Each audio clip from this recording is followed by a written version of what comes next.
আমার জন্য আপনারা বিপদে পড়ুন আমি চাই না। তুমি তো দক্ষ নও ভাই, তোমার জায়গায় অন্য কেউ হলেও এই একই ব্যাপার ঘটতো।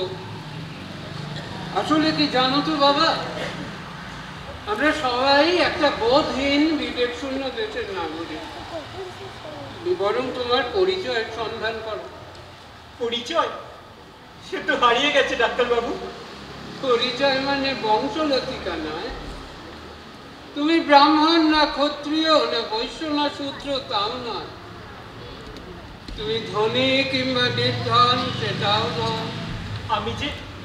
আমি যে কিছুই মনে করতে পারছি না ডাক্তারবাবু। বেশ,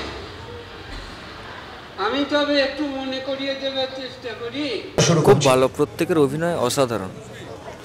বিশেষত যিনি ডিরেক্টর ছিলেন ওনার তো ডায়লগ কম ছিল, বাট এক্সপ্রেশন দারুণ, দুরন্ত ছিল।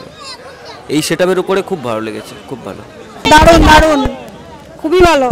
মানুষের জীবনে যে বিবেকটা যে মানুষের ভেতরে নেই, যে ওনার কথাতে বিবেকটা যে ফুটে ওঠার কথা সেটা মানুষের ভেতরে নেই এখনকার জেনারেশন।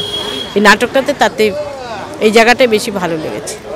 নাটকের উপস্থাপনা পুরোটাই ভালো লেগেছে, আর যা বলতে চেয়েছে সেটাও ভালো লেগেছে। আর বিশেষ করে যিনি ডাক্তারবাবুর অভিনয় করেছেন ওনার তো অভিনয় অপূর্ব। ভালো লেগেছে যে বিষয়টা করেছে যে মানে বাস্তবের উপরে যে আলাপ হয়েছে। স্বামীজিকে আমরা পুজোর আসনে বসিয়ে রেখেছি, কিন্তু আমরা স্বামীজির কোনো বাণীকে আমরা পালন করি না। এটা হচ্ছে সবথেকে ভালো এবং সেটা খুব বাস্তব।